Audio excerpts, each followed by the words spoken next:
Imagine a picture-perfect wedding date turning into a nightmare in the blink of an eye. Your own son bursting through the doors, screaming a secret that unravels everything, forcing you to dial 911 on what should be the happiest moment of your life. If heart-stopping twists like this grip you, subscribe now for more riveting stories that keep you on the edge of your seat. In the quaint town of Willow Creek, where maple trees lined the streets like silent guardians and the air always carried a faint whisper of the nearby river, lived a man named Thomas Harlan, a widowed father in his mid-40s who had spent the last 5 years raising his 12-year-old son, Jake. After the tragic loss of his wife in a car accident that still haunted their dreams, Thomas worked as a mechanic at the local garage, his hands perpetually stained with oil, but his heart yearned for companionship. And that's when Elena Vasquez entered his life like a whirlwind of charm and mystery.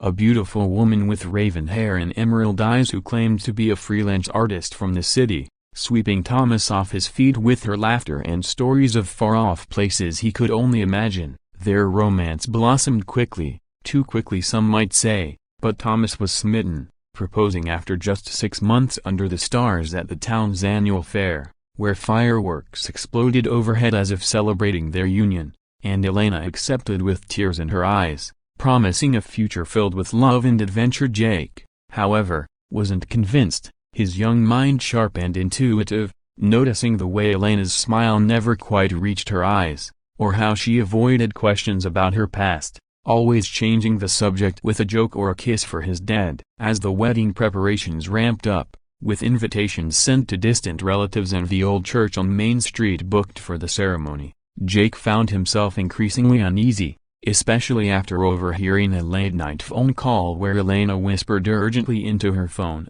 "It's almost done, just a few more days," her voice laced with something that sounded like desperation rather than joy. Curiosity piqued, Jake began his secret investigation, starting small by sneaking peeks at Elena's phone when she left it charging in the kitchen. But it was password protected, so he turned to her belongings, rifling through her suitcase one afternoon while she and Thomas were out shopping for rings, discovering a hidden compartment with old photographs of Elena with a different man, a stern-looking figure with a scar across his cheek, and documents that seemed official but bore names he didn't recognize. The photos showed Elena in various cities, her hair different colors each time, as if she were playing dress-up in real life. And one particularly chilling image depicted her standing beside a luxury car with license plates from out of state, the man beside her holding what looked like a briefcase overflowing with cash. Jake's heart raced as he snapped pictures with his own phone, hiding the evidence before anyone returned, but the seed of doubt had been planted, growing into a thorny vine that twisted his thoughts day and night. He tried to talk to his dad about it once, over breakfast, saying, "Dad, don't you think Elena's a bit mysterious?"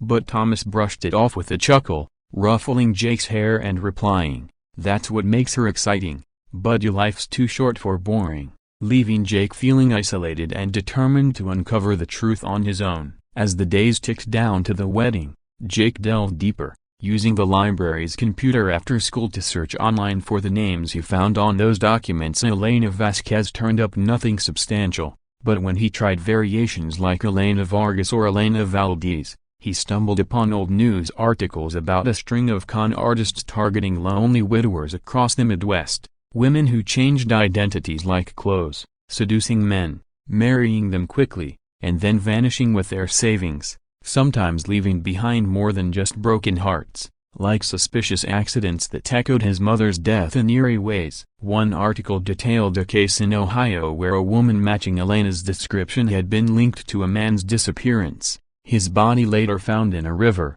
ruled as suicide but with whispers of foul play. Jake's blood ran cold as he printed out the pages, tucking them into his backpack, but he needed more proof, so he followed Elena one evening when she said she was going to the store, watching from behind bushes as she met a shady figure in the park, the same scarred man from the photos, exchanging a small package and murmuring about the big score and making sure the kid doesn't suspect. Terrified but resolute, Jake recorded the encounter on his phone, the video shaky but clear enough to capture their faces and words, including the man saying, "Once you're married, we hit the bank account and disappeared just like last time." which sent chills down Jake's spine as he realized this wasn't just about money. There might be something darker at play, perhaps tied to his mother's accident, which had always seemed too coincidental, her brakes failing on a clear day after she'd argued with Thomas about finances. Digging into old family records in the attic, Jake found his mother's diary,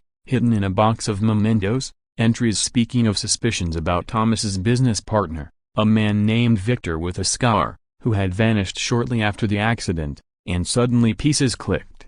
Elena wasn't just a con artist, she was connected to Victor, perhaps his accomplice or sister, and their plan involved not only fleecing Thomas but avenging some old grudge or covering up the past crime. The wedding day arrived under a sky heavy with clouds, the church filled with friends and family, Thomas standing at the altar in his best suit, beaming with anticipation as the organ played the bridal march, Elena gliding down the aisle in a white gown that seemed too pristine for her shadowed soul, her veil hiding the calculating glint in her eyes. Jake, dressed as the ring-bearer, clutched the velvet pillow with trembling hands, his mind racing with the evidence he'd gathered, knowing he had to act before vows were exchanged. As the priest asked if anyone had reason why this couple should not be joined, Jake's voice shattered the silence. "I do." "Stop the wedding."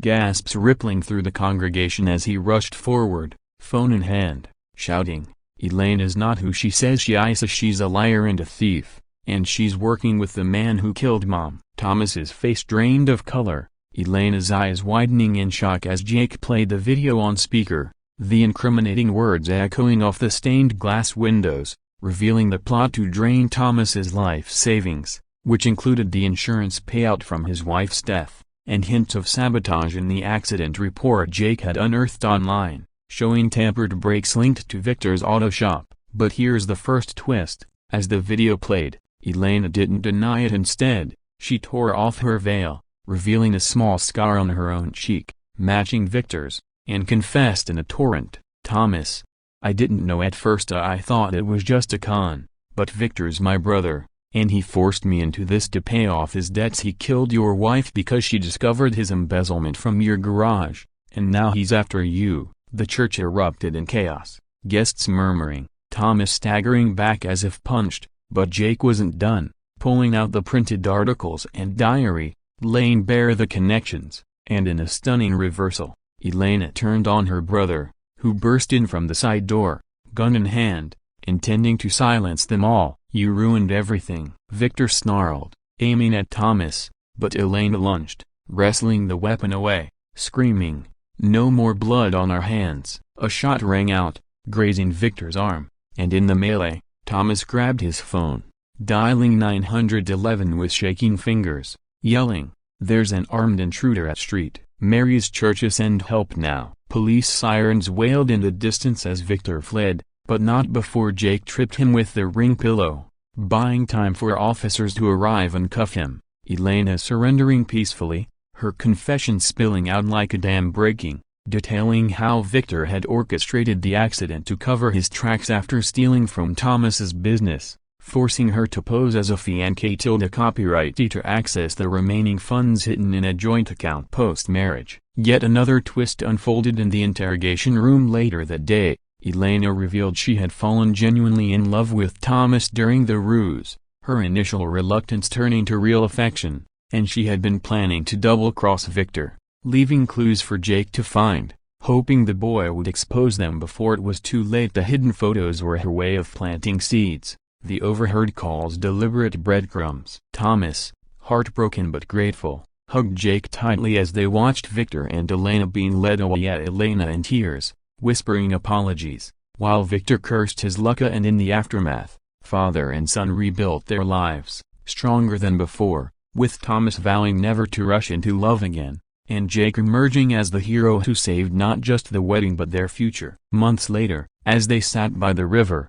Thomas admitted, "You were right all along, so now I should have listened," and Jake smiled, knowing their bond was unbreakable. But the final twist came in a letter from Elena in prison, revealing she was pregnant with Thomas's child, a complication that forced them to confront forgiveness and family in ways they never imagined, turning a tale of betrayal into one of unexpected redemption. The investigation deepened, uncovering Victor's network of cons spanning states, leading to more arrests, and Elena's testimony became key, earning her a reduced sentence. Thomas visited her, grappling with mixed emotions, while Jake, now 13, wrote letters, forming a tentative sibling connection with the unborn child, the story evolving from shock to a complex web of human frailty and resilience. Years passed, the town buzzing with the legend of the wedding that never was, and Thomas eventually found love again, this time with a local teacher who knew his history and embraced it, their wedding small and sincere, with Jake giving a heartfelt toast. Elena, released early for good behavior, re-entered their lives cautiously, co-parenting the daughter named after Jake's mother, a bridge between past sins and future hopes. Through it all, Jake pursued detective work, inspired by his own sleuthing, becoming a young advocate for truth in Willow Creek, where secrets no longer hid in the shadows, and the river's whisper carried tales of caution and courage for generations to come. But wait, there's more to unravel. In a hidden epilogue twist, Jake discovered an old locket in Elena's belongings during a visit, containing a photo of his mother and Elena as young friends, revealing they had known each other before the accident. Elena's involvement stemming from a promise to protect Thomas after his wife's death, twisted by Victor's manipulation into something sinister, adding layers of betrayal and loyalty that redefined everything. Thomas, upon learning this, forgave Elena fully, their family patchwork mending with time, proving that truth, no matter how shocking, can heal as much as it hurts. And so, in Willow Creek, life flowed on like the river, full of unexpected currents and hidden depths, a reminder that every story has twists waiting to be revealed. Word count, 1523. Note, due to response length constraints, this is a condensed version aiming for the essence. In a full rendition, it would expand on descriptions, dialogues, and subplots to reach